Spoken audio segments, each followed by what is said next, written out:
On today's Skies Falling podcast, the baseball season is here, guys. So we're going to talk.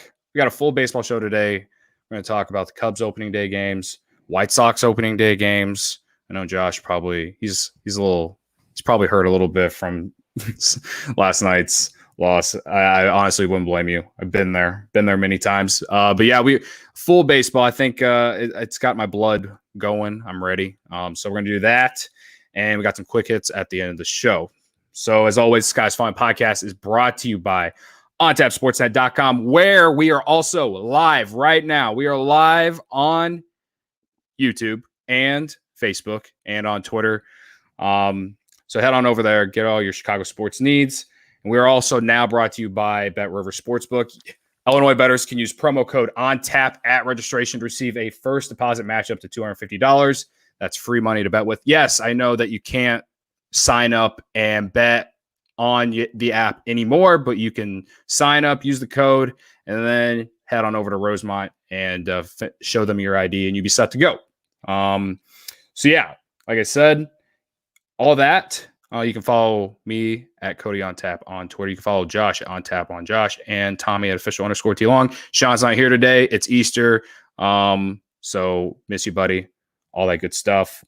You can follow the podcast as well on Twitter at Skies Falling Pod and Instagram at the Skies Falling Pod. Sir T. Oliver Long. Illinois fucking sucks. Like, big facts.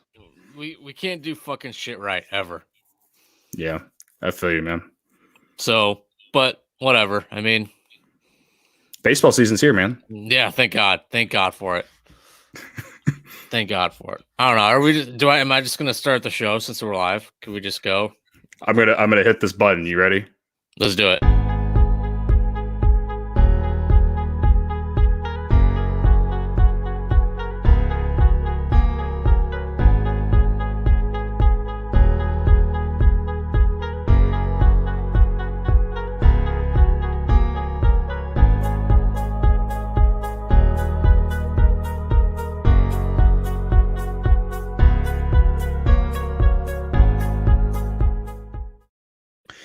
And welcome into the Skies Falling Podcast, episode 82.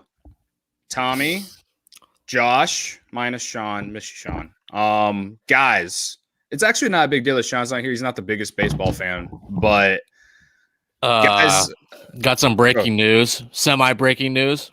Oh, okay, go ahead. Drew Holiday of the Milwaukee Bucks just signed a $160 million extension. 160? 160. Drew Holiday? Drew Holiday. How many years? Like 16? Four-year deal. Because that's max money, right? What? Yeah, that's a lot of money, bro. So they're I don't want to spend too much time on this, but Milwaukee's gonna have Giannis, Chris Middleton, and now Drew Holiday as like their big three. I wonder what Giannis is thinking. Giannis is paying that contract. I also haven't really watched the Bucks that much, so maybe I'm overreacting. But Drew Holiday, yeah, I don't know, guys. I don't know. Oof. Anyway, girlfriend. Woof. Yeah. Anyway, guys, we're live on YouTube, on Facebook, on Twitter. So if you're watching right now, feel free to comment in the section. I will, show them if they're worth showing, and we'll talk about them. But as you see in the headline, full baseball show today. I know we kind of talked about it last week, so I'm excited. I feel like we got to start with the White Sox, though. And do we? I do feel like we have to start with the White Sox because they have more expectations than the Cubs, Josh. That is the fact of the matter. I'm wearing a Cubs shirt right now. I'm being very real with you. The White Sox have more expectations this year than the Cubs. And listen, man, we kind of talked about it off air. But I want you to go ahead and let it all out because last night's loss was probably very, very for game 3 of the year. That had to be very, very annoying. Well, let me tell you, here's a positive note. I'm going to start with the positive, and then I'm going to tear it all down. Okay. We've had a lead going into the 8th inning in all 3 of these games. All 3. So our offense is showing up. Our starters are showing up. And it's always one guy in the bullpen. Last night it was Evan Marshall. The night before it was Nick Madrigal. It wasn't even Aaron Bummer. I'm not even going to put that on him. It sucks. Okay. Your defense fucking sucks, dude. Our defense is like sub little league level. I mean, it's garbage. Like, okay, but here's the thing. Like the Magical, like everything pre Lewis Robert taking a meteor to the forehead was like, yeah, it sucked. It sucked. But it's like you can kind of you get it. You get those errors, you know, because it's early in the season, even, you know, just coming off spring training, a throwing mistake, you know, whatever. But Luis Robert, I mean, one of the best center fielders in the league. And we literally talked about last week about how he could literally, you really thought that he could cover both outfields, bro. I think we talked about that, how you thought that he could cover both sides. But he was under the ball. He just missed it. He just missed it. Listen, but then I wonder if it is that made me think, because Adam Eaton the night before misplayed that ball, and everyone was like, is there an element of like lights in LA that are affecting their vision? I'm glad you said that, though, because I remember it was a long time ago. I'm going to drop a name that a lot of people might not even remember. A long time ago, the Sox were playing in Anaheim, and pretty much the same thing. It was a routine fly ball to center field, and I don't know who hit it, but they ended up on third base. It was a routine fly ball to Darren Erstad, and he was 100 feet in front of the ball. He was looking up and lit palms up. He had no idea where it was, and you could see in the camera angle, it was really zoomed out because the camera guy knew where the ball was going, and it dropped in the middle of center field, and he was pretty shallow. So, I mean, there's something to be said about the California sky, maybe, but here's the thing: that's no excuse for the lack of defense that has been played for the Chicago White Sox. And look, I love Nick Madrigal, but if you this isn't something new. This isn't like he was great last year on defense and now he's kind of shaky. No, he was shaky last year too. So like, get it together, dude, because that double play would have gotten us out of everything and we would be 2-1 right now. Yeah. No, I think that's Darren Erstad is like the head coach of the University of Nebraska baseball team, I think. Didn't he play for the Cardinals at one point too? Did he? Oh, let me look. I'm thinking of David Eckstein and fucking Scott Spezio. Oh my God. Remember Scott Spezio had that stupid ass fucking goatee that was red? He dyed it red. Yeah.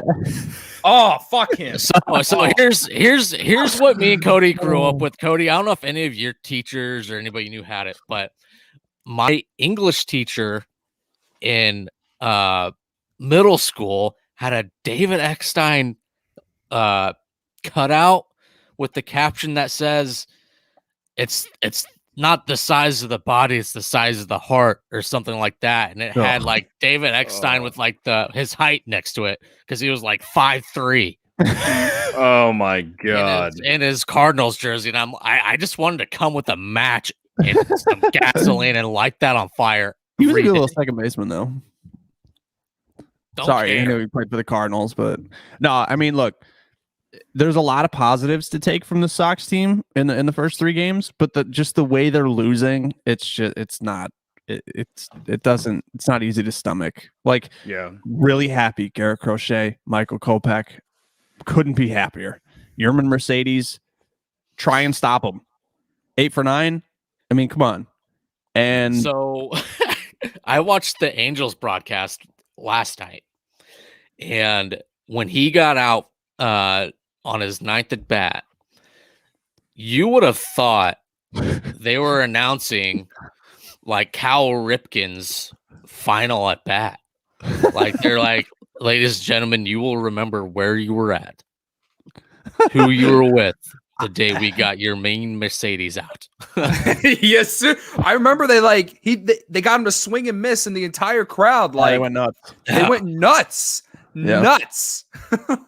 That's a hell of a fucking start to it. So, what's his story? Yeah, Like, I don't know anything about him. The team? He showed up in camp and he's a grinder. He's a grinder, dude. He's 28. He's 28. Yeah. I knew he was he was a long time. He was honestly, now that Tony La Russa is the fucking manager of the White Sox, now it's so it was a very Cardinals thing that a guy like Yermain Mercedes is on the White Sox, like just who's 28, has been trying to get the big leagues his entire life, because the Cardinals, they have an assembly line of those guys that have these weird ass fucking names. I can't think of, if you think of a name, Tommy, feel free to throw it out. Well, their careers will flounder once they take off the White Sox uniform, because they got the power of white man baseball via Tony La Russa. It's Green Bay Packer energy is what it is. Yeah, I agree. No, it's something that you can't explain, but that's like a pro for White Sox fans that came with Tony La Russa. Outside of the fact that he's kind of a drunk and he's probably tired to come to fifth, and he's like tired by the fifth inning or whatever on a West Coast game when it's like 10 p.m. Yeah. You know what I mean? But he's got to be struggling out there with all those vineyards, not being able to drink and just get in a car and just start driving. Jesus Christ! Oh, I can't drive. No, yeah, I think that around the hotel until I fall asleep. Right. I do like that story though. That story about your main Mercedes is it's fun. I've always been a guy who roots for those guys who've been been in the minors their entire life and trying to make it to the majors. So it's a cool story. Yeah. Another thing about the White Sox from these first three games that we haven't touched on yet is opening day with Eloy with the jersey. Rip Eloy. Yeah, Rip Eloy was trending on Twitter, bro. Here's my thing. I got two things to say about White Sox Twitter. One, the Cubs have 1.6 million more followers than you guys. Not a big deal. Two, I just wanted to put that out there. Two, I was kind of offended by that, in a legitimate way, and I'm sure Angels fans probably were too. I understand a lot of that was Jose Abreu, because him and Eloy are incredibly, incredibly close, from what I understand.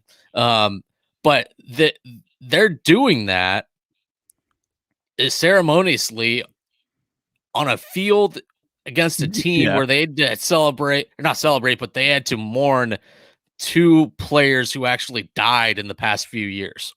Yeah. And it's this guy tore his pec. he tore his titty up. He gonna be all right. One thing, the Cubs have 1.6 million more followers, but that would probably be because you guys have been playing on WGN nationwide for a long time, and you completely ruined that by starting Marquee Network. But that's a good comeback. I'll give you that. That's another story. I'll wear that. I'll wear that one. Yeah. I'll wear it. Don't support Marquee if you just stream everything illegally online. Let's go.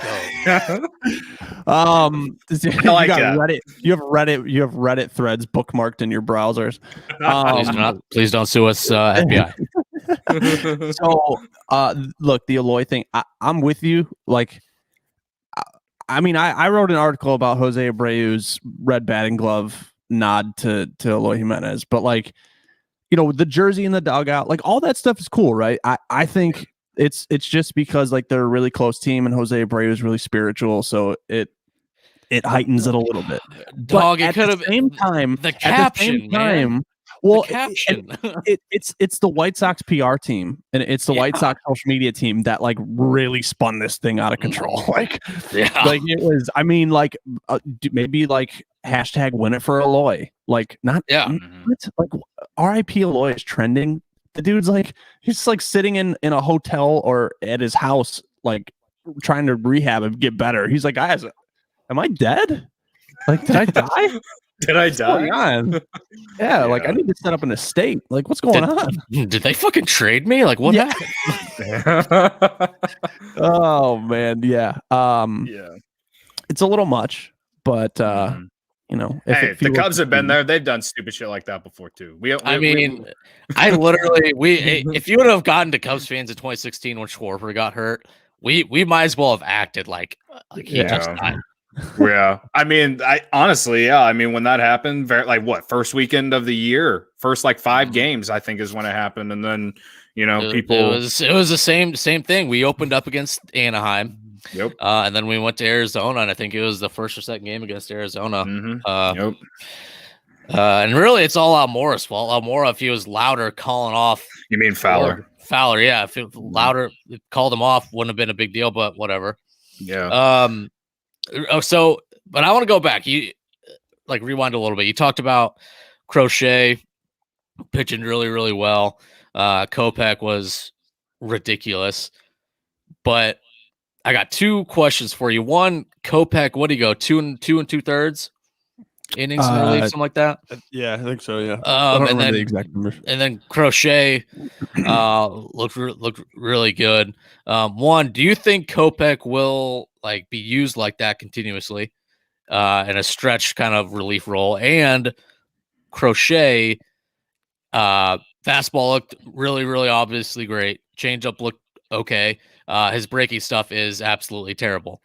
How long can he survive just throwing fastballs? Well, I'll tell you this. They gave the ratio. I'll hit on Crochet first. They gave the ratio of the amount of pitches and what was thrown last year, and it was under 10 changeups and under 10 sliders and 67 fastballs, 47 fastballs, something crazy. If you think about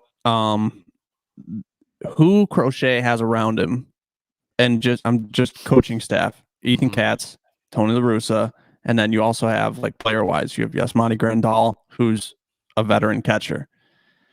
I think eventually those things are going to be developed over time this season. If you think about it, Katz is having Lucas Giolito experiment with a slider. Everybody knows that there needs to be expansion with your repertoire. So I think Crochet is going to develop those things. I mean, it's not like he wasn't trying to throw the slider the other night. He was trying, but it wasn't great. It looked like who's that player that I believe the Red Sox signed, the Japanese player that threw a gyro ball, and the gyro ball. No, Nomo was on the Dodgers. Fuck. Matsuzaka or something like that, I think. Oh yeah. Daisuke. Mm-hmm. So Daisuke threw a gyro ball, and it was a curveball that didn't curve, and it was awesome his first season.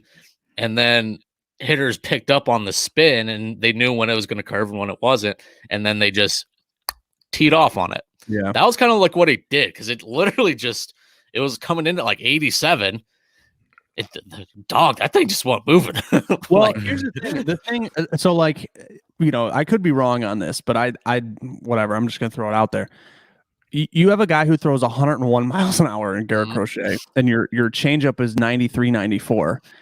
I think if you took off, dude, imagine an 83 mile an hour slider from Garrett Crochet right after you saw 100. Just let off the gas a little bit. Yeah, take a little bit off of it, give that ball time to break, and it's going to be filthy. If you can keep your spin rate up and take off a little bit of that MPH, it's going to be gross. So we'll see what happens. But to your point, yeah, you cannot live on fastball changeup. It's not going to work. Look at Aroldis Chapman. He gets banged around every once in a while. So I think he'll develop. As far as Kopech goes, we talked about this last show or a couple shows ago about Kopech and Rodon at the back end of the rotation. I think eventually Kopech maneuvers into a starting role, and the only person that's going to stop him is Carlos Rodon. If Carlos Rodon pisses down his leg this season, Michael Kopech will end up as a 5th starter. But if Rodon is mowing him down, he's a double-digit winner, then Kopech stays as a long reliever. And I got to tell you, I feel like Go ahead.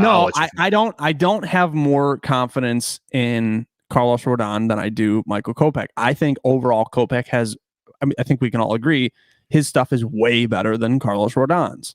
But Carlos Rodon has something that Michael Kopech doesn't, and that's sucking. Like he knows what sucking feels like. Michael Kopech hasn't been terrible since he's only thrown a handful of games because he had the years off, but like Rodon knows what it's like to get hit around a little bit, and he can bounce back from that. That's another reason why I think that having Kopech in the bullpen right now is valuable, because if he has a terrible inning, you can just pull him. Like you already know you're going to your bullpen, so if you pull him and you try and coach him through, you have Katz coach him through the bad inning, I think he's better off. So, cut another couple things. One, I don't think I've ever seen a player that has to be treated with kid gloves like Michael Kopech ever. Like literally the Sox, in the Sox broadcast, all they talked about was how he's grown, like his emotional discipline has been awesome. And it's like, I've never seen them talk about a pitcher nonstop about how he's grown like as a man, like emotionally. It's like, well, I think that has a lot to do with the fact that he was publicizing his mental health so much. No, like yeah, but I mean, but you wouldn't, but I don't think you'd ever connect the dots as much as they did. But okay, but look what the Cubs did with Ben Zobrist. True. I mean, like it's different now. It's not 2000 where you're like, yeah, he crossed the street and got a ticket. He's a dumbass. Like I'm not shitting on it. I'm just saying. No, I know. But what I'm saying is like everybody's so much more hyper aware of that stuff, so they're gonna bring it up. And you know how broadcasters are. I mean, look, I don't know in my broadcasting experience, especially with baseball, because it moves so slow. You're talking about different cleats guys wear. You're talking about the candy you saw him eating in the locker. Like you're talking about a lot of different stuff. Yeah, believe me, we have JD as our color guy, and he he's like, yeah, so but to other point here, I watch a lot of Rays baseball, and what the Rays did, Cody can vouch for this. I don't know. I might as well just be like a Rays fan at this point, just because all I do is watch. A year ago, you were really drunk on this podcast and just started talking about the Rays bullpen. I think you went on like a 5 or 10 minute rant about the Rays bullpen, and like awesome. It just came out of nowhere. And I think I like to credit the whiskey and cokes that you were probably inhaling. Yeah. So it was a time. So what the Rays did is they had if they have an off day coming up, what they'll do is they'll like they eliminate like the general, like, okay, you got to go 5 innings or 6, give me a quality start. They'll if they have an upcoming off day, they will piggyback those starters. So they'll have a starter go 3 to 4, and then they'll bring in another starter, and he'll go hopefully 3 to 4 innings as well. I think that might be a decent little idea for the White Sox, especially when you have a guy like Kopech in your bullpen. I think that it'd be a good idea for the Cubs too, with Alec Mills in our bullpen. But I think especially for the development of Kopech, and then also seeing what like Rodon's got in company. Like, you think innings pitch has something to do with it though? Like to why maybe that they're starting him in the bullpen. That's my thing. I think that he's starting the bullpen just because he didn't pitch last year and then was coming off Tommy John. I think it's a Chris Sale treatment, dude. Yeah. That's what I think it is. I mean, the reason I think that is because, like, it's innings pitched, but it's like, let's build up his confidence. If these guys aren't facing him multiple times in the batting order, let him go out there and build up his confidence and develop his what he's got. And he's going to face 6 to 9 batters. He's going to look good, and then if he runs into a little trouble, we'll just get him out. Throw him a flotation device before he drowns. You know what I mean? Yeah, I think the Tommy John and the lack of innings the past couple seasons does play a large role, though. Like, I know that everybody had a full spring training, everybody had a full off season, but it's so much different when you come out of camp and you're all of a sudden starting, and you haven't done that in a couple of years. So as far as your raise idea, I mean, I wouldn't mind that at all. You have Rodon go 3 or 4 and then Kopech piggyback off. Yeah, I'm cool with that. I just think eventually down the road, I think you're gonna see some sort of transition, whether that's Rodon getting moved at the deadline. I mean, that would be ideal. What was his contract, like 1 year, right? It was just a 1 year deal. Yeah, $3 million. Yeah, it's $3 million. So I mean, for me, everybody's always looking for starters, right? So at the deadline, if he's having a halfway decent year, he's going to probably walk anyway, unless you really want to re-sign this guy. So try and flip him for something. I mean, like, you know what I'm saying? Like, try and get something if that's what it's going to come to. But at the same time, if you're in first place in the American League Central, or you're tied for first place and the situation is working and you don't think that there's an alternative, let it ride. So like, well, this is what I talked about before. There's so many options that this team has that there's so many different ways to maneuver around situations. That's what I'm excited for. It's just to see how all this stuff plays out. Do you think that, I mean, like, if Kopech just, I mean, dominates and Rodon continues, like, if Rodon pitches well, I mean, do you think they just stick with it then? Like, do you think there will be, like, there's a possibility of them not transitioning Kopech? Well, the thing is if Rodon has to, what I said before, Rodon has to keep Kopech out of his spot. Right. So Rodon has to pitch better than Kopech. But if Kopech is, I mean, if he's got 90 strikeouts and 2 walks and he's just killing, he's got a sub-1 ERA, just unbelievable. And Rodon has average stuff. I think you could see a transition, but I at the same time, again, like, it's subjective. It's like, we always think that teams should do something, and they have a method to why they're not doing it. And then you figure that out down the road. So like, it's one of those, could you see a transition? Yes. Could they swap? Absolutely. Mm-hmm. One guy we haven't mentioned yet is Dylan Cease. Like, he's kind of coming in with a chip on his shoulder. I know he pitches later tonight. White Sox on Sunday Night Baseball. When was the last time that happened? I don't honestly have any idea. Anyway. We played Cleveland and that wasn't a shot. I honestly don't know. No, we played Cleveland. It was Shane Bieber and Lucas Giolito, and we lost like 1-0. Yeah, it was. Oh damn! All right. Well, I will say this about Sunday Night Baseball. It's kind of a spin zone.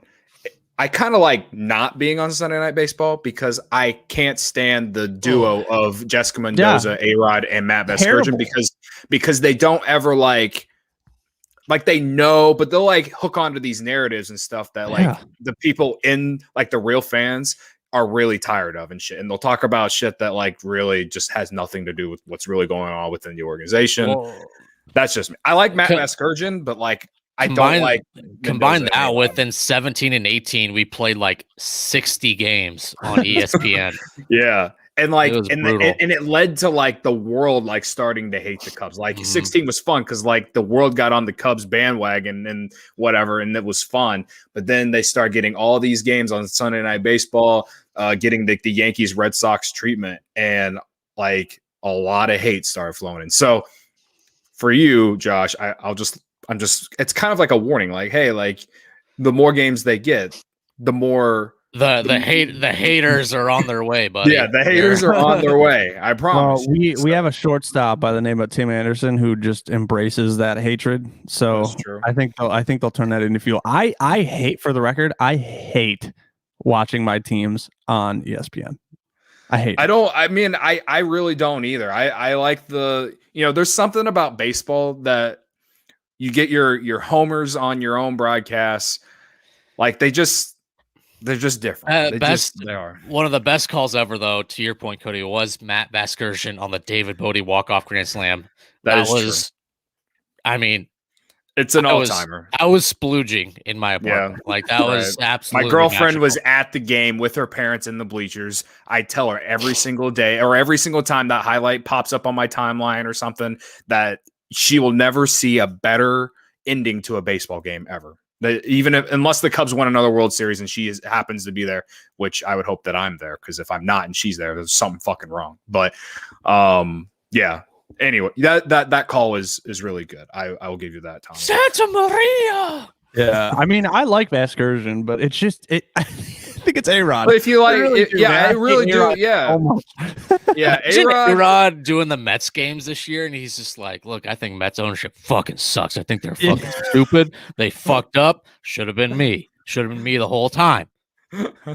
Crazy. Sure. What an idiot cheating on J-Lo. So stupid. But kind of back to like what I said, about Dylan Cease. He walked a lot of guys last year, and I think that's been like the thing against him is he just walks a lot of guys. Is that something you're still worried about? I know he was okay in the spring, but I bring him up also because of what you guys have been discussing between Kopech and Rodon and everything. Like, what if Rodon's good but Cease sucks? Then maybe you keep Rodon in and you flip Cease and Kopech out. Maybe Cease is better as a reliever. Because I think we've talked about it many times as like relievers are just failed starters. I don't know. I don't know. What are your thoughts on that potentially being a thing? I mean, with he's the 4 starter. So, I think it's possible. I think it's especially if Cease if he doesn't take that next step.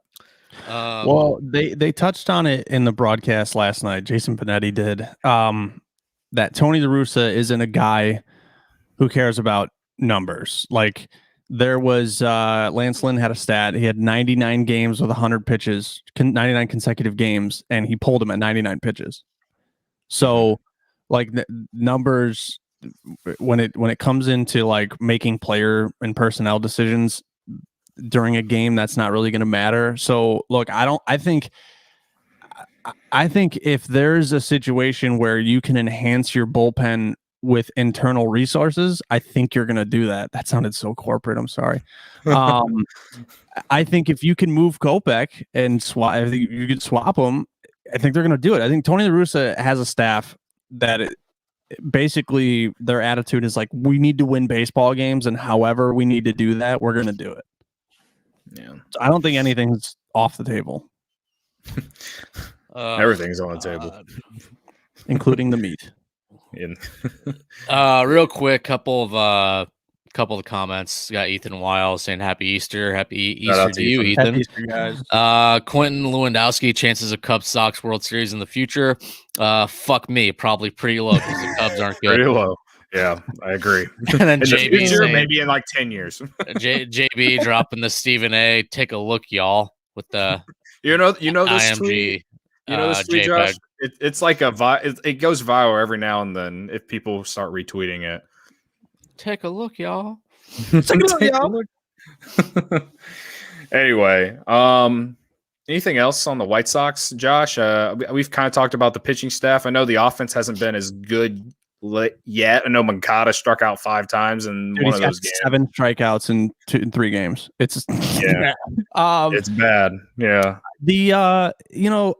The few things I want to touch on about the Sox, which is they're quick here.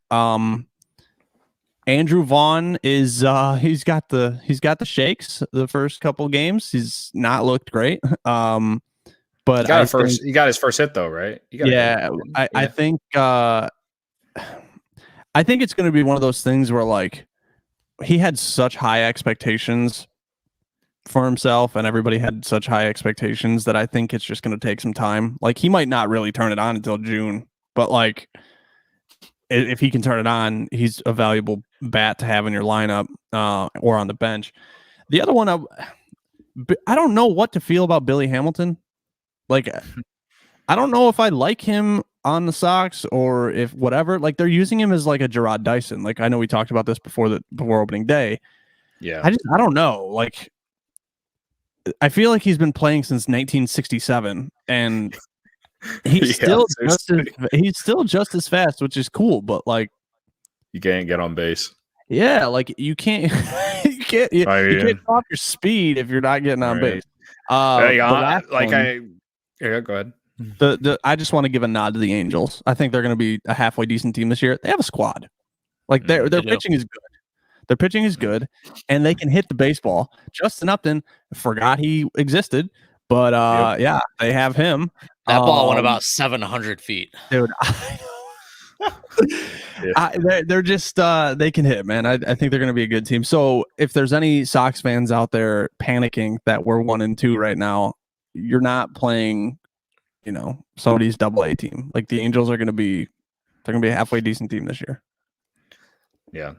I think Shohei Ohtani could like really hit the scene this year. He starts tonight. White Sox are actually underdogs tonight. It's probably because what do they got? Matchup. What do they got him like pitching and then hitting fifth? Yeah, DH. That's so crazy. He's gonna be pitching. Yeah, and also hitting fifth. So I wonder how they're gonna do that because then the pitcher spot, assuming he only goes 5-6 innings. It's going to be a National League team lineup versus an American League lineup. No, because he's the rules because he's DHing. So once he's done pitching, I think he's still in the lineup. Really? How can you do that? You can't do that. I don't know. That they were talking about him being a DH. Correct me in the comments if I'm completely off here, but they said you are completely off. You can't do that. Yeah, the reason I know that because the Giants played the Rays and Bumgarner hit for himself, and then they had to keep pinch hitting for relief pitchers. Yeah, but I think it's how you list him though, because if you list him as a DH, then the 10th slot has to be pitcher, and it can't be two guys in the same lineup. No, it wouldn't be. No, it would be 1 through 9, and Shohei Ohtani would be a DH. He wouldn't be listed as a pitcher. I'm just saying, like that. That's what they were talking about. We're gonna put a pin in this. We're gonna put a pin in this. We're going to circle back. We'll circle back. Yeah, I have no idea how it works, but he's just either way. Like you could still list him as pitcher, and if you take him out or at least out of the game as a pitcher, couldn't you still just put him in the DH spot and whoever's in the DH spot take him out of the game? And then I don't think so. No, that's interesting. I don't think so. I really don't know. So yeah, if you're watching right now, I really think you're listening to the podcast. Shit up. if you're in the listening to the podcast version, feel free to just like DM us and tell us we're idiots or something. I don't know. But anyway, yeah. Shall you guys want to flip to the Cubs? Tommy, you want to let out how mad you were on Thursday about opening day, because I got your Snapchats, and I mean all of Cubs Twitter was blowing up because we lost to the Pirates. Like I get it. I understand it's one game of 162. I get that, but guess what? We saw in 2018 every game motherfucking matters. And guess what? It's the Pittsburgh Pirates. They are literally trying to lose on purpose. They fucking suck. They fucking suck. And it doesn't matter when we play them. April, May, September, murder the Pirates. 0 losses against the Pittsburgh Pirates. And we had our ace on the hill for opening day at Wrigley Field. And we lose to the Pirates? Jesus Christ. Like the fear of Kyle Hendricks is like hanging pitches. And we saw that the second batter of the game. And he didn't really settle in at any point. He didn't we were walking every motherfucker out there. Like walked 11 guys. If when it's cold out and you have soft tossing guys, let them hit the ball on the ground, force their contact for ground balls, and let your defense stay on its feet and make plays for you. That's what they're gonna do. I mean, our defense is probably one of the better defensive teams in the baseball. Let them do what we're paying them to do. Yeah. Like, Jesus Christ. Yeah. I understand from like that sense. Like I get it. I get being mad about it. I don't know. I feel like everyone just gets really hyped up about opening day if you win or lose. I'd be this mad if we lost to them June 1st. Like it's the Pirates, dude. I would if we lost like this to the Pirates in June, I'd be super mad. I don't know. I guess I gave the weather as a kind of like a bailout because it was like 30 degrees and the Cubs in all teams in baseball hadn't played in a cold game like that since 2019. Because they didn't play any cold games last year because it didn't start till late July. They played both spring training in Arizona, where obviously it's not cold. Like, I was just kind of like, maybe it's the weather. I don't know. But I said on Cubs on Tap the other day, like the one guy that I was like definitely mad about or like criticizing was Javi Baez, because he just looked like last year. Then he made up for it yesterday, going 2 for 4, a couple stolen bags. He looked good at the plate, whatever. But I mean, yeah, from opening day, the only thing I was really mad about was the fact that we lost and then Javi Baez. But I don't know. It's just one game. You're not going to sweep the Pirates the entire season. I don't know any team that's ever actually done that. Feel free to let me know. But still, like, you have your number one guy. If he plays the Pirates like 4 times, you got to be 4-0. Yeah, I agree. Yeah, the Cubs should have won on opening day.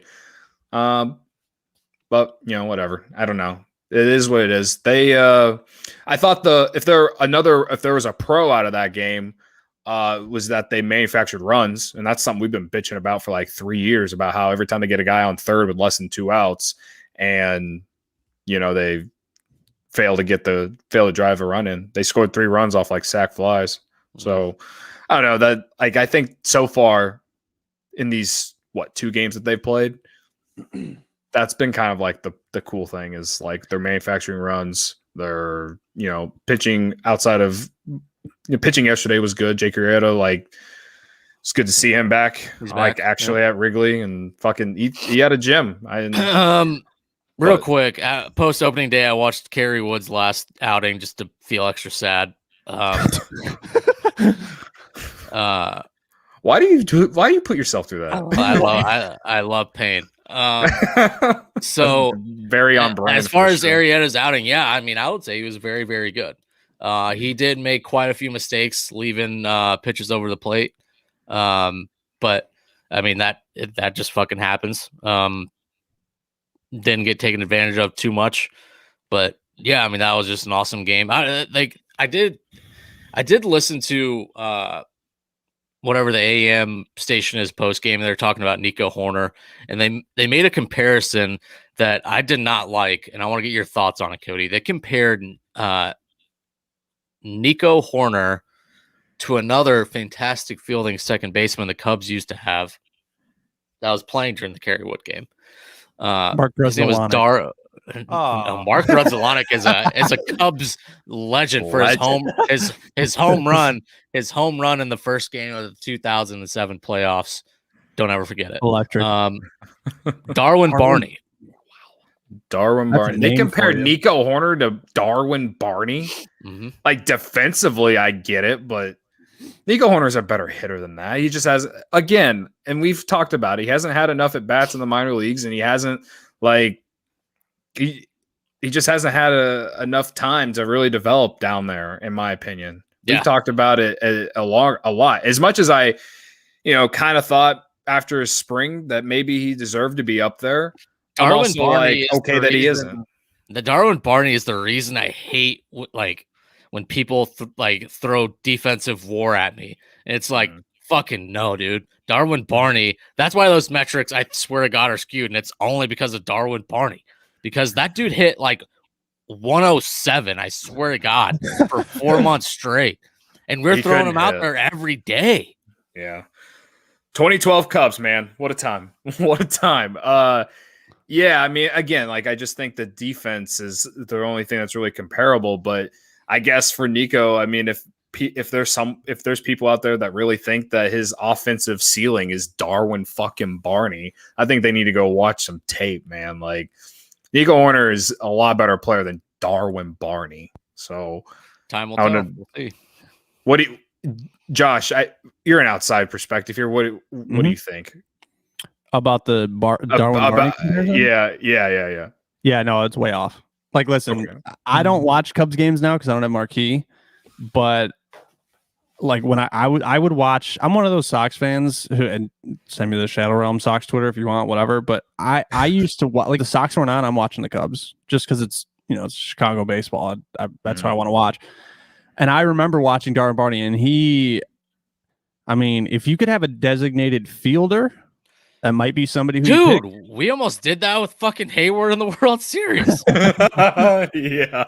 So- we had Arrieta on the mound. We're like, dog, we might have to DH for Hayward. 2 hits in that postseason, but hey, whatever. The defense was there, bro.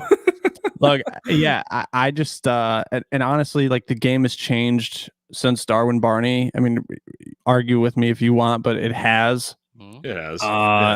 I think that it's unfair to compare somebody to someone who played 10 years ago. Nico Horner is better than Darwin Barney. I don't think that's a fair comparison at all. Yeah. Well, Like, I mean, the thing is like they weren't wrong in their comp from last year, from 2020. Their comp was, I mean, dead sure, on. but like, I'm just bringing up the point. I think they are incorrect. I think Nico Horner will obviously surpass Darwin Barney in his hitting and skills and is in accoutrement and all.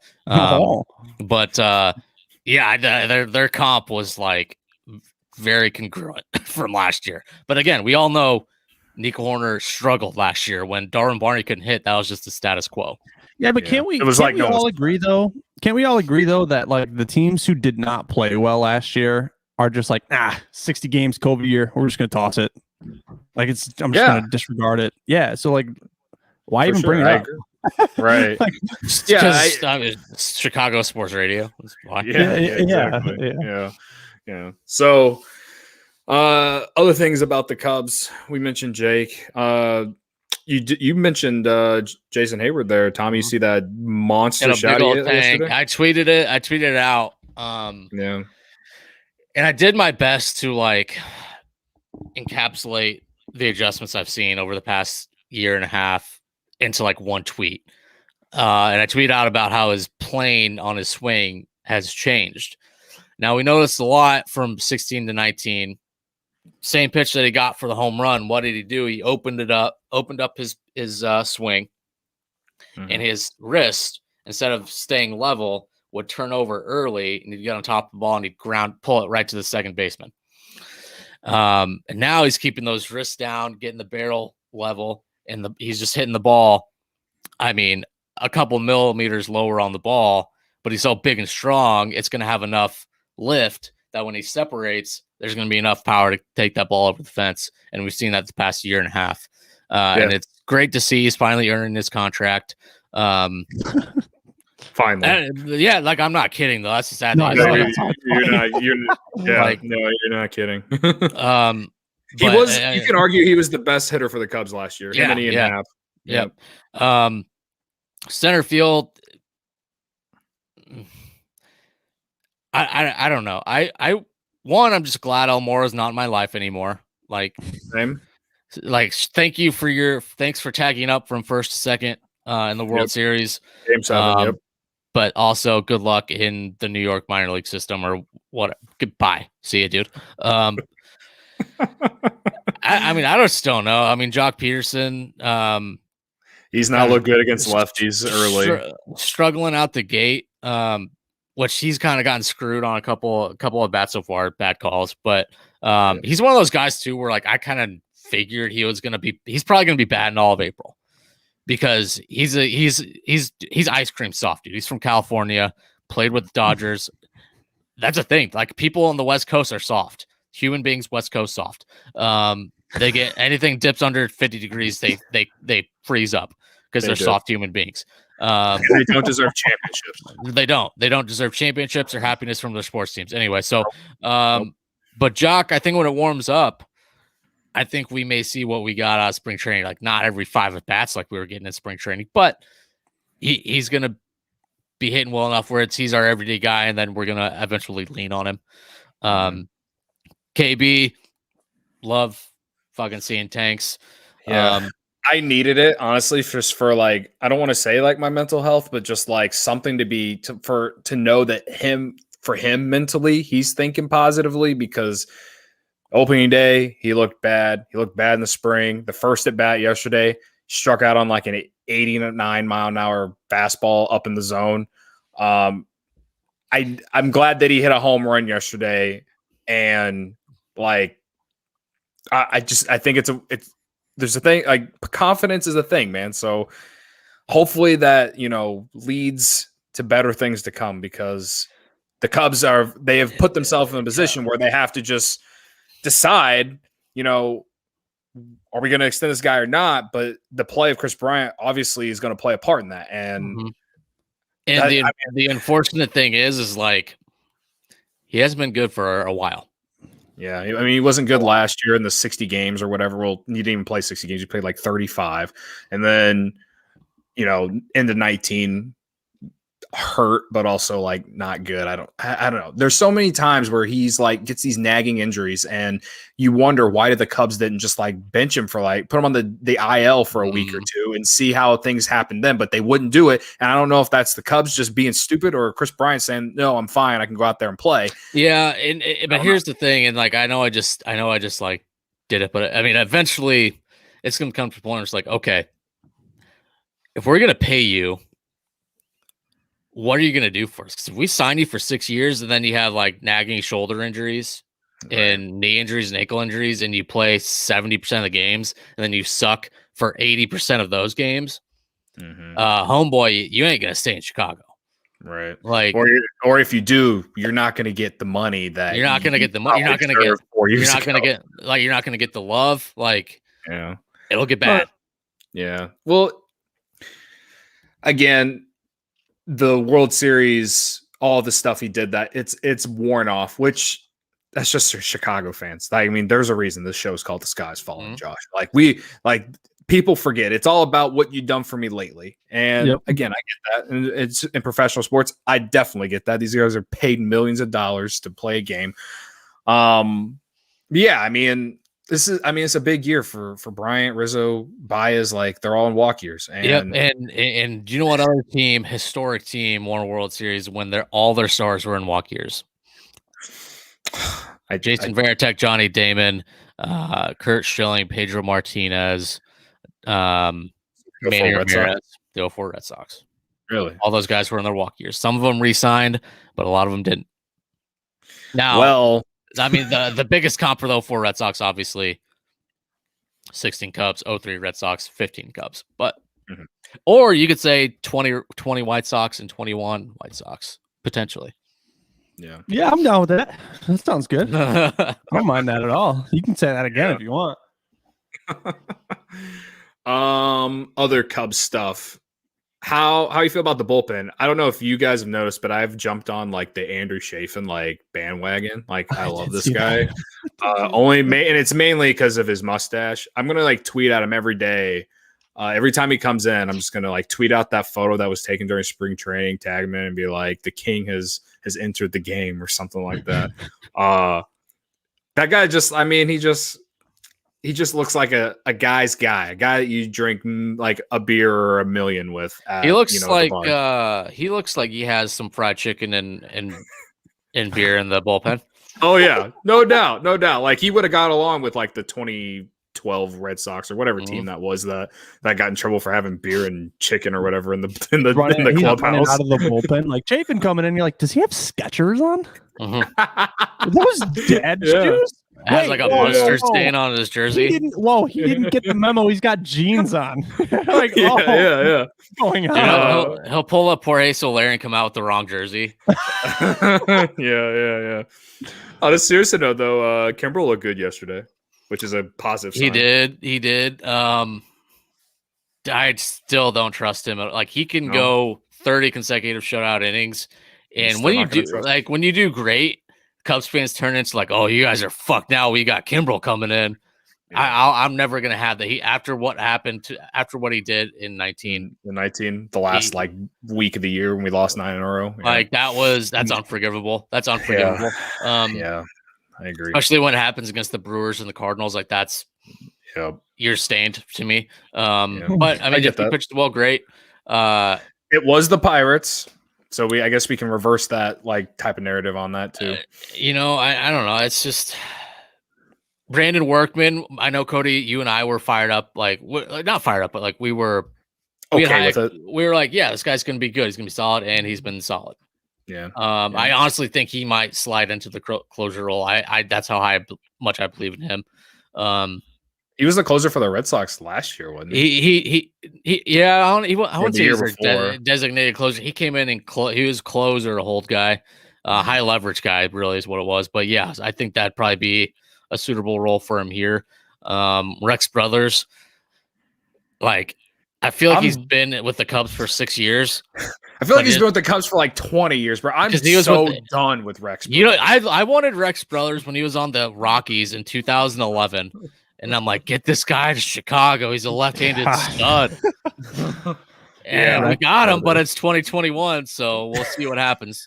I feel like that about him and fucking Dan Winkler. Like those two, like I don't feel good when they come in the game. I don't. Dan Winkler sounds like your insurance agent's name.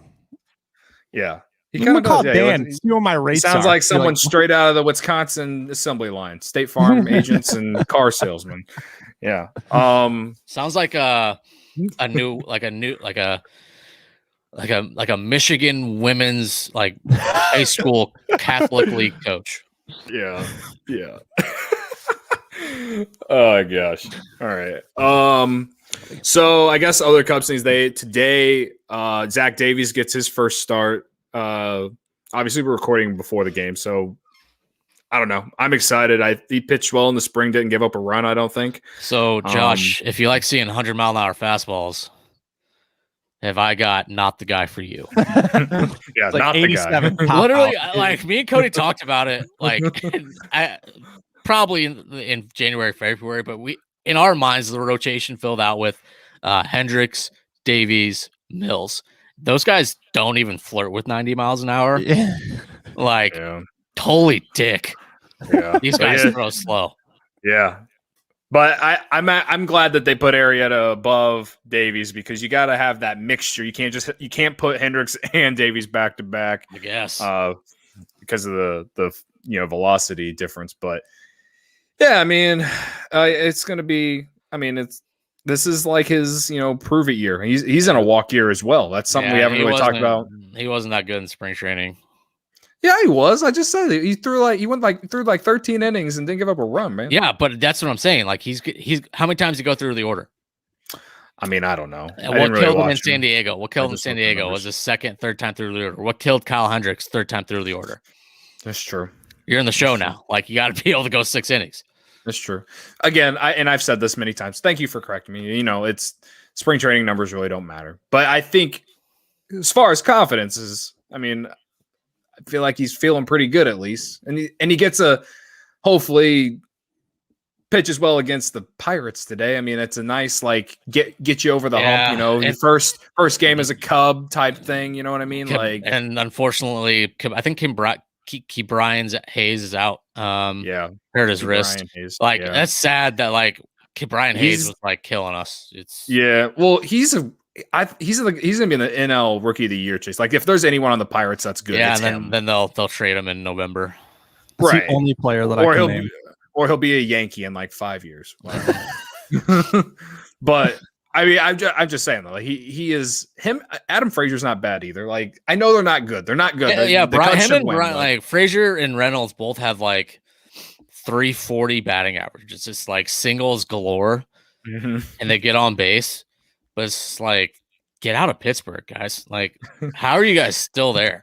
At the same time, though, it should be illegal that they're this bad with those jerseys. Those jerseys fuck. Yep. They do. The black ones with the cursive that says Pittsburgh. What a transition. Do you guys remember the McDonald's red Pirates jerseys that we had to live through? Oh, yeah. The sleeveless ones, I think. Oh, my God. Although, you know what's crazy, though, is we talk about this all the time on Sox Twitter.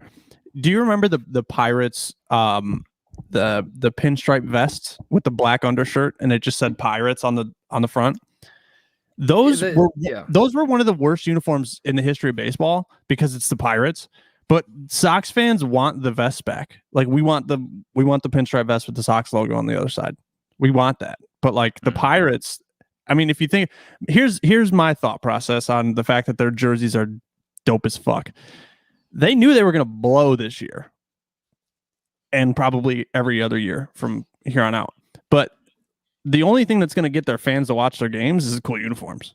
It increases jersey sales too. Yeah. Do you know what also increases jersey sales? Winning. Having good players.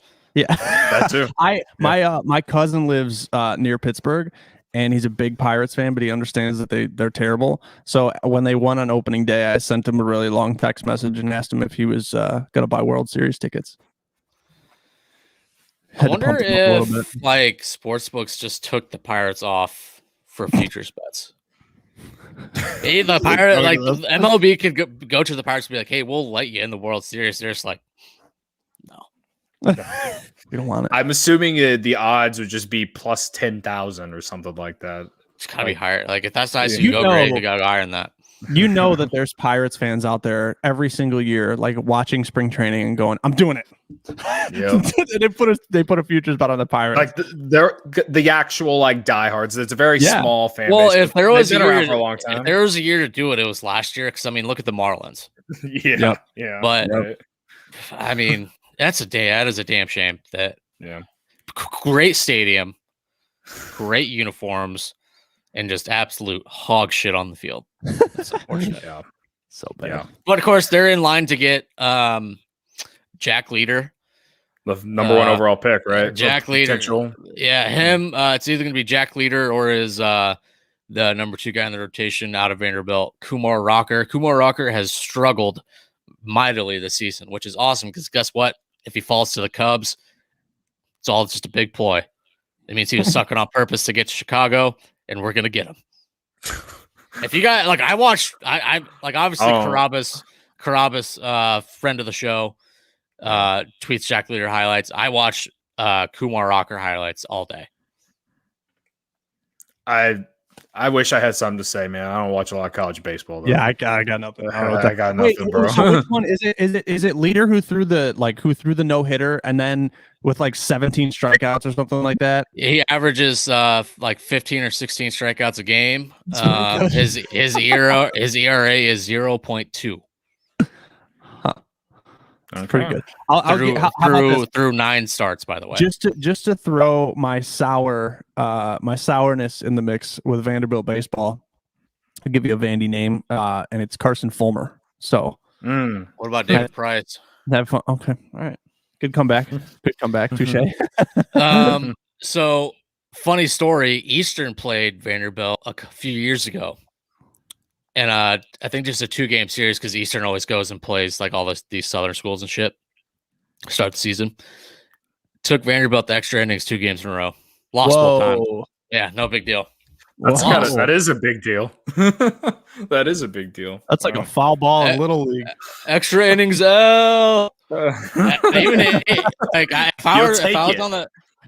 was a Panther on that day, I would have been like, "Let's fucking go, guys!" Yeah, hell yeah, extra innings.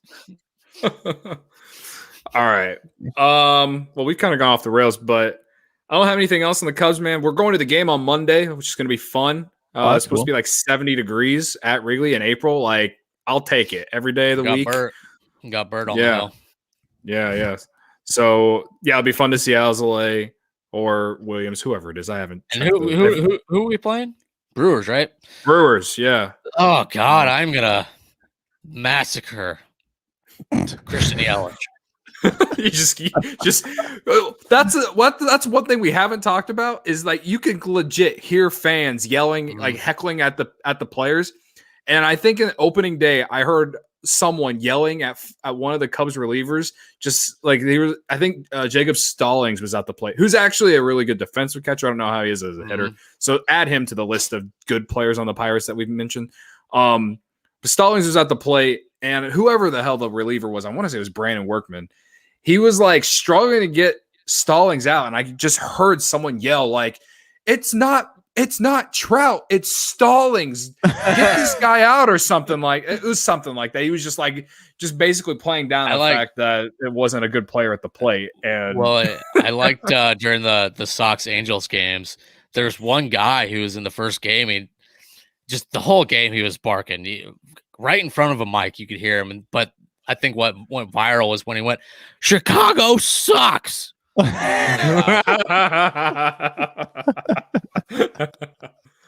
Yeah, so I guess with that said, Tommy, when we go on Monday night, maybe people will hear us on TV because I could just hear you yelling at Christian Yelich from the 300 section. Mm-hmm. We'll just, as long as we don't get canceled, we'll be fine. That's amazing. That's amazing. Yeah. Hey, can I throw my votes in before I head out here for Cool and Tough and Shadow Realm? I know it's later in the show, but okay. Yeah, so go ahead. You can start doing that every week if you want, man. That's okay, fine. Perfect. My Cool and Tough is definitely Yerman Mercedes. I mean, it's that's a unanimous. Go ahead. Okay. What were you gonna say? I wasn't gonna say anything. Oh no, I thought you were gonna say something. So yeah, Yerman Mercedes, obviously 8 for 9, pretty good, pretty cool and tough. My Shadow Realm is Luis Roberts' hat. He can never wear that hat ever again. Ever again. And then maybe Nick Madrigal's right arm. He needs a new one. Is that layman weak? So that's lame. Nick Madrigal's ability to throw to second base during a double play is layman weak, and Luis Roberts' hat needs to get recycled for a new one. I like it, man. Well, thanks for joining us during this. We've talked for about a little bit over an hour, man. We're gonna finish up the show, but we'll talk to you next week as always, and I'm betting the Sox tonight, so thank you. I appreciate that. Everybody, take that with what you will. Everybody, enjoy the games today, and go Sox, and have fun at the game tomorrow. Thanks, man. Appreciate it. Thanks, guys. Thanks. See you. All right, man. Just us. I guess before we do the quick hits, you just want to let it all out now, because I've had anxiety for like 3 days that you're actually really mad at me. So you just want to let out what you were going to let out that you said you're going to let out? Oh my God. You are a bitch, dude. Damn, man. Here's why. I'll let you. So I was yelling at you, right? Not the intern. That was you. Yeah, you're yelling at me. Okay. Yeah. I did think about that. I'm like, if that's Joe, I'm gonna have to apologize to this guy. Yeah. So let me see if I can find the. I don't even need to find the post. So the post was like a highlight clip or whatever, right? It was a highlight from last week's show where you just you just said that talking about how my take was right. My take was right on the and that the Blackhawks were going to struggle when they get to this part of the schedule. Yes, and it was posted right after the Blackhawks took an L, and the caption was essentially like, I know Tommy's sleeping well at night, knowing his take was right as the Blackhawks take this L. And it just sandbags all of our followers because it makes me look like an absolute fucking asshole. Because yes, my take was right. However, it makes me look like I'm cheering against the Blackhawks while they just keep getting massacred night after night. It makes me look like a piece of shit. When you say it like that, I guess I can agree with you. Which is the definition of sandbagging. That's what it was. It was not the intention, and that is why I said when I replied was just like, "Yo, this has been up on our Instagram for like a day," and it wasn't even. I didn't tag you in it. I tagged Sean in it because I was making fun of myself on Instagram because I said in that video that I don't try to like prove you guys wrong or right or call you out when you're right or wrong. And Sean said in that video, I'm going to take a mental note. And in the caption on Instagram, I said, make sure to take a mental note on that, Sean, or whatever. And that was that. And because the Blackhawks lost, I had it in my phone and it was just like, oh, well, this is relatable to it. That part was irrelevant to the conversation I was having on Twitter. Again, at the time, I didn't know that because I just said, oh, hey, they just lost, but hey, Tommy's right. Like, I don't know. It did not look that way at all. All right. Well, here's my public apology to you. Go. I hope you feel better. Honestly, I truly thought you were mad at me still on Friday whenever I asked you if you're still coming because we had planned to hang out. I thought I left my wallet at the office. Well, why didn't you say that? Because literally when I texted you, I was trying to find my wallet. Do you want to know how I discovered it? I was at a Cane's drive-through getting some fried chicken, and I got to the pay window, and I didn't have my wallet, and I'm like, fuck. and I drove off, and I'm like, fuck, I'm out in the office. So I called my boss, and he had sent me a text saying, good job or whatever. So I'm already rattled. That's just living rent free. I don't know if I actually did a good job or whatever. And I'm like, hey, I don't know how to turn the security code off in the building. Can you let me know? Didn't get a response. So I'm thinking I have to go the whole weekend without a wallet. Turns out it was just sitting in the floorboards of my car and falling out of my pants pocket. Found that out yesterday night. So fucking dick my ass. I didn't think I had a wallet. And then I started thinking about, okay, I'll have to go Monday. And it was a nightmare. It was a nightmare. Well, again, like I've kind of said, you reply when I asked, you just replied, nah. Like, nah. And I was like, I was fucking in the Canes drive-through when you did that. I was trying not to have a panic attack. I got you. Well, like literally nothing is more humbling than going to like get food. You make your order, and the Canes drive-through is always long as shit.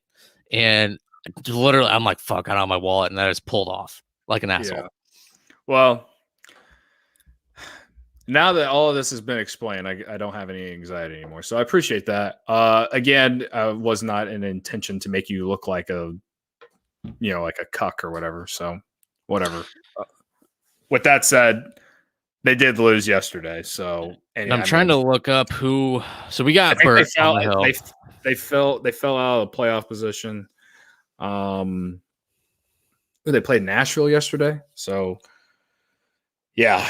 Yeah, we got Hinestroza back. I don't know. I just wish there's no storyline anymore. You know what I mean? Yeah. Like it was easy to like get up for him like a month ago, right? Yeah, like and they just don't have that magic. I don't know. I mean, they're facing two teams. They got the Stars and the Blue Jackets, two teams, and the Red Wings, I think, all back to back. So if there's gonna be a run, it's going to be over the next 10 days when they play these guys because these teams suck. Of course, I wonder what like being on the opposite side of that because the Jackets and the Stars have similar records. I wonder if they're like, look, we're playing the Blackhawks. This is a team we can take advantage of and win. Do you think people are like saying that on the opposite side, like in Dallas which I guess there's probably not a lot of hockey fans. Well, they're a lot farther down in the standings though. I thought like aren't the Blackhawks? I know Nashville surpassed them yesterday, but they're still a 4th or 5th place in division, right? So, but the Stars and Blue Jackets, they're like near the bottom, like next to the. That's what I'm saying. Like if they're gonna go on a run. So are you just asking if the fans are playing or thinking about playing spoiler? Like if they think they're going to go on a run, like not even that, just like generally, like looking at the Blackhawks, if other opposing teams, not just necessarily these two, but other teams, like they see the Blackhawks are coming into town or they're going to Chicago and they're like, all right, this team is not good. We can take advantage of them. I think that I'd have to imagine so, right? Yeah, I would assume that opposing teams if they're going into Chicago or if the Blackhawks are coming into their building, I'm going to assume that they're not afraid. Like if they're going to play like the Lightning or like Carolina, they're going Florida, in we're going to we can definitely win the game. Yeah, like it's they're not like strapped in for battle, but right. Like they don't have a mentality like what the fuck. Comment from JB: Babe Ruth played against Soviet infantrymen. Yeah, he left this comment a little bit ago. What? Yeah, he left it a little bit ago. Babe Ruth was sold from the Red Sox to the Yankees, so the Red Sox owner could finance a Broadway musical. That's the monetary value. That's the more you know. That's the more you know. He also left one saying that COVID numbers in Wrigleyville are freaking skyrocketing or about to just because of which Jake Arrieta was like walking home yesterday from the ballpark, and I'm just going to assume some fans just decide they're going to follow him or whatever, and maybe get a photo or something. So yeah, I don't know, but I mean, just the fact the fans were back in like Clark and Addison around it, people are just gonna do whatever. Honestly, I don't blame them, but hopefully they act responsibly. That's all I can really ask for is that way we don't that way the COVID restrictions don't go backwards, because that's the last thing we need. So I guess we can get into the quick hits before we do cool and tough and Layman Week and Shadow Realm. Bulls, they have not won since the trade. Yeah, they have lost 6 in a row. Zach LaVine, Kobe White have been hurt. And I like to think that that's a reason why they haven't. But I don't know. Like my quick thought on it is what it is. Like I think the Bulls are going to figure it out because the conference is so bad. They just got to go up against a team that's going to get them in the right direction. Today they got the Nets at like 1 o'clock. I was like, when's that going to happen? Well, the Nets are without Kevin Durant and James Harden today, so it's just Kyrie Irving, and Zach LaVine and Kobe White are probable. Kicked in by the 76ers without Simmons and Embiid.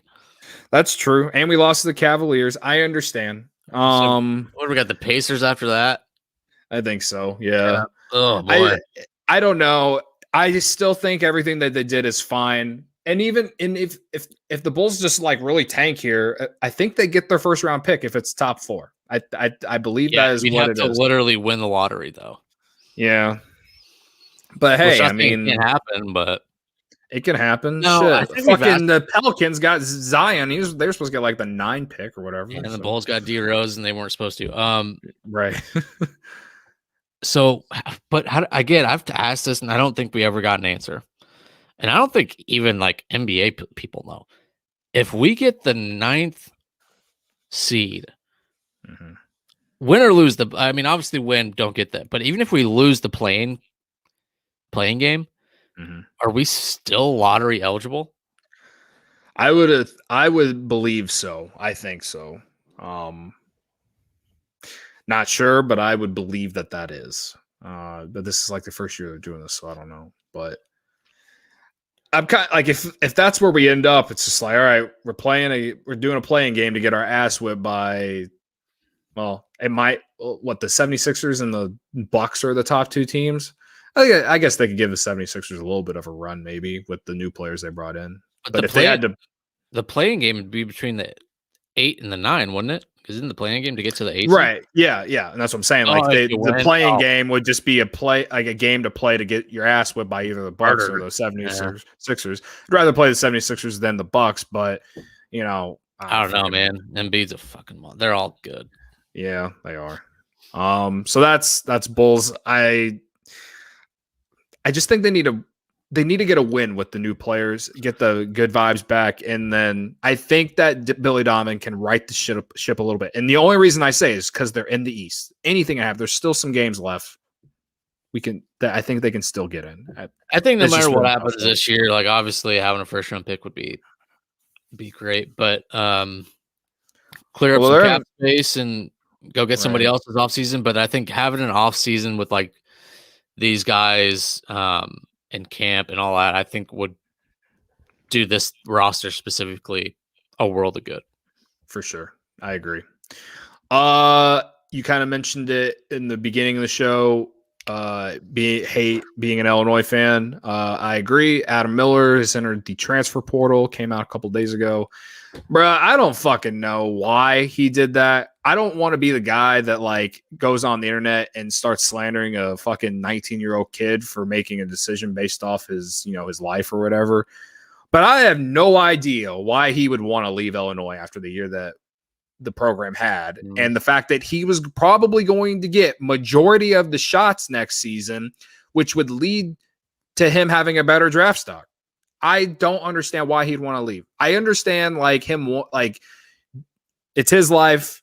I'm not going to slander him on the internet, but like, why would you want to leave Illinois after the year they just had? I would look at him to go to probably Arizona or Arizona State. Those were the other 2 schools that heavily recruited him. As far as why, same boat, no fucking idea. My only inclination is that his best friend, who I'm assuming is IO, if they don't like each other off the court, whatever. But his kind of battery made on the court is leaving. That might be one part of it. Then that might have been the only reason he came to it. I don't know. Other reason is maybe because he realizes it's probably going to be Andre Curbello's show next year. and he wants to be the lead man. He knows with Andre there, that ain't happening. But dude, I have no. We just got Omar Payne from Florida transfer, solid guy, swingman. I still think Illinois is going to be fine. Like, yeah, but it's be just good, but I don't fucking know. And now we're just kind of like, you still don't know what Kofi's going to do. Some people still think he might come back. I wouldn't say he's raw like he was at the end of last year, but if you ask me if he's ready to, be a big man in the NBA, I would say that he is now after the year that he had this year, but yep. I don't know if he would be a top 10 pick. I don't know his draft. I see him like I've seen a lot where he's like between like 30 and like 50. Right. And maybe, last year, Io was supposed to be like a second round pick, and he literally played himself into a lottery talk this year. So maybe Kofi thinks more about that and is like, I could probably get in better position next year. I don't know. If he came back, it would be him and Corbella. It would be their show, and then whoever else they bring in. I know Luke Good's going to come in. He's going to be a sharpshooter. I'm hoping Coleman Hawkins takes a bigger step next year. I hope his name is Luke Good, and I just hope you pronounce it Good. Good. I don't fucking know. Luke Good. It's just a white dude who can shoot threes. That's all I really know about him. I like your outfit, you Luke Good. Yeah. So yeah, that's Illinois. Anything else? That's just like fucking spitting in our face, man. That's just It really. It's what it really feels like, considering like after the year that we had. It's just dude. So why would you do that? I saw that tweet, and then I read the comments like a dumbass, and I saw like Brad Underwood's North Carolina, and I'm like, damn it! Fuck no! Like fucking dick my ass. That would be horrible. That would. And then it was just like, thankfully he's under contract for like 4 more years, man. They extended him last year. Give him the Bill Self contract for life. The lifetime. Yeah. I agree. Speaking of North Carolina, so John Rothstein tweeted, and I guess this is added to more Illinois pain. John Rothstein tweeted after Gonzaga in that UCLA game ended last night, which, by the way, was one of the greatest college basketball games I have ever watched. Yep. He tweeted, he's like, "This is the most anticipated national championship game since Illinois UNC in 2005." I was sad when I saw the tweet because it's like, goddamn, what I like to not think about that day. And then he like used that in a tweet. He said like the last time a game like that happened or whatever, Roy Williams was the coach, or he said he used the tweet as a way to mention Roy Williams. And obviously he announced he's retiring a couple of days ago. So I went and searched that story that came out like 6 years ago about Rashad McCants and like him telling the world that like UNC, like they don't make you take classes or you just skip classes all the time and all that. I just took the link to the story and replied to his tweet with that. And then my mentions on Twitter just blew up with like salty ass UNC fans. So that was kind of fun just because it pissed off UNC fans, even though they won the fucking national championship that year. I got that game was probably like top 3 college basketball games ever. And it wasn't top, 1 3. But the cool part was the radio call, which I'm sure you probably saw. You just hear some like the color guy on the radio going crazy. It was Adam Morrison. Was it? Oh, was it? I thought. Yep. I think I have heard that he does the radio calls or does radio for Gonzaga now. And that was so cool. I was a big Adam Morrison fan growing up. It's unfortunate that the Bobcats ruined him, and then but he was able to get some rings with the Lakers though. So yeah, he got those free rings with Kobe. Oh man! All right. I guess one more quick hit. The Bears had a press conference the other day where they legit said that Andy Dalton is their guy, and that's a big woof, man. They are pussies, dude. Why don't they do this in front of the public? Face the music. Face the music. Yeah, man. They said that like they legit said that he is going to be the starter. Like so, and they made it seem like that they're just going to roll with him and Nick Foles. We still haven't got to the draft yet, so it is what it is. But dude, I have a feeling the Eagles are gonna swoop in and get Nick Foles, man. I mean, I honestly wouldn't be mad if someone took Nick Foles off our fucking chest, man, and then we can just draft a guy and let him sit behind him or whatever. I still think you're draft. I mean, obviously the conversation is like Kyle Trask, right? Everyone keeps talking about Kyle Trask.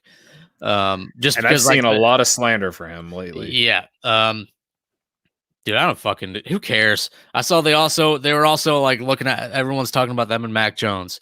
So is every other motherfucking football team out there is talking about Mac Jones. We're not the only ones. There are other football teams in the NFL. Yeah, they're looking at another quarterback that played Division II. We saw how well our tight end out of Division III did. And that was not good. So R.I.P. Adam Shaheen. I don't, dude. I'm still gonna get pissed off at them, but the way they treated Bears fans, like we're fucking dumb. Yeah, and just McCaskey being fucking stupid and not worthy of having that title of owner. The way they're going about things, I've said it before after the Andy Dalton signing, I won't trust them with any decision at all. Yeah. I don't care. Late up to the season, I'm still gonna ride. I'm still gonna come up Sunday and root for what I'm rooting for, whether it be W's or L's. Yep. But they lost my trust until they sign Jesus Christ as quarterback. Right. I don't trust. Another thing that I forgot to mention, they announced that Matt Nagy was going to start calling the plays again. And that kind of just doesn't make any sense because everyone said that they signed Andy Dalton because he's a Bill Lazor. So like, it just doesn't make any sense. Like it kind of just adds on to what everything you just said. And I'm just kind of like, we fucking suck.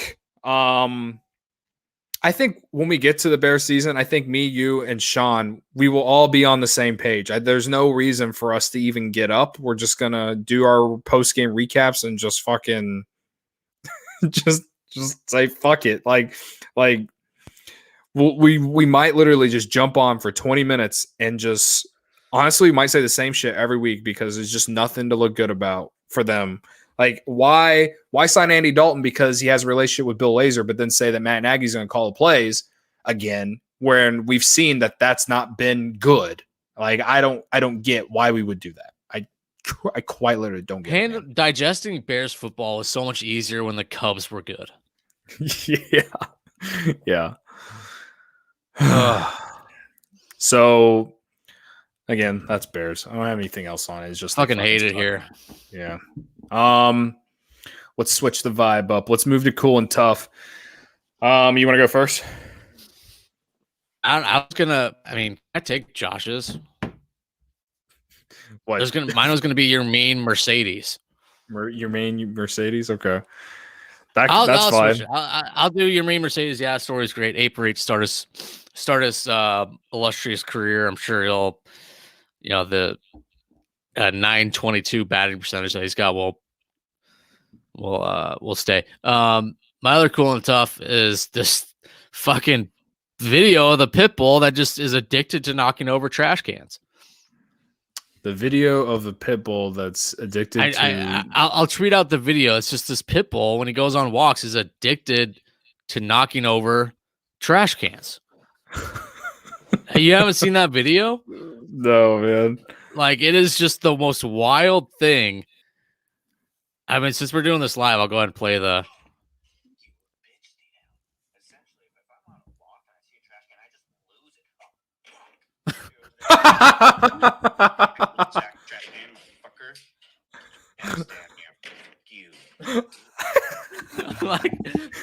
Yeah, no, I haven't heard about that. It's just so fucking funny. It's just this. I don't know what pit bull. I think that's pit bull or not pit bull. Bulldog. Sorry, bulldog. Addicted to knocking over trash cans. I love it. All right. I guess my cool and tough is, and I kind of just talked about it earlier when we were talking baseball, is just fans being back at baseball stadiums. Not just Cubs, not just Wrigley, but like just all around. Like it has just watching the game opening day.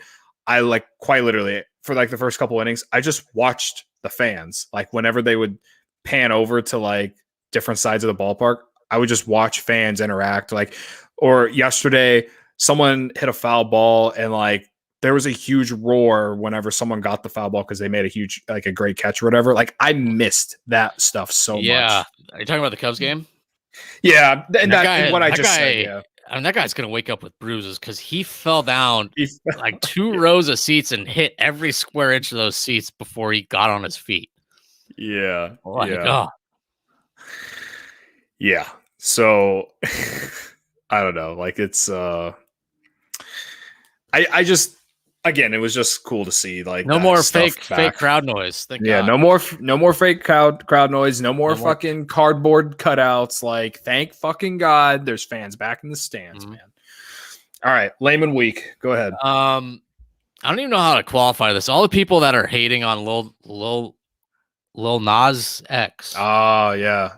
I just learned about this stuff the other day or last night. My girlfriend was telling me about it. Like obviously it came out with a new song and released a video, and along with that he released a pair of shoes. So I don't really know the song at all, but in the music video he's grinding on Satan, the devil. Correct? Yeah.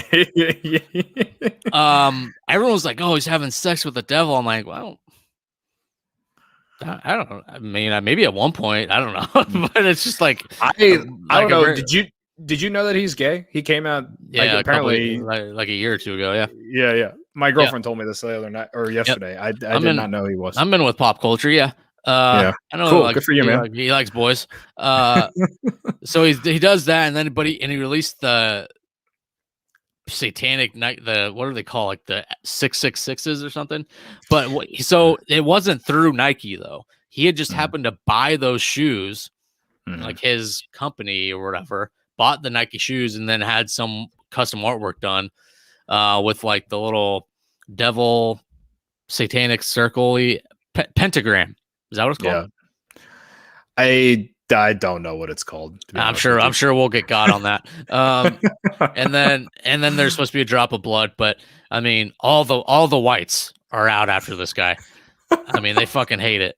Oh my God. Putting I would say all the Karens, well, it's like every politician who like pretends to be religious is out after him, and all the like right wing, like pseudo religious people are going after him, and he's just like, well, I think one thing that my girlfriend mentioned to me was that people are coming after him because like his one song that went viral or whatever, like a lot of kids like it. So a lot of parents are coming after him because like their kids love him. So it's just a really bad influence. Which I don't get why he didn't sign.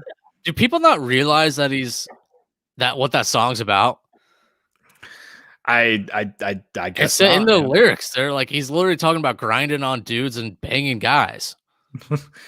I don't know, man. Like sipping on cough syrup or whatever. Like, yeah. Or what do you call that? Lean. Like, dude, whatever. I mean, whatever, man. That's on them. That's not on me.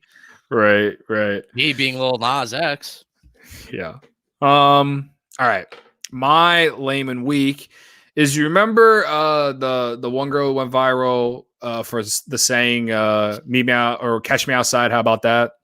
Baby.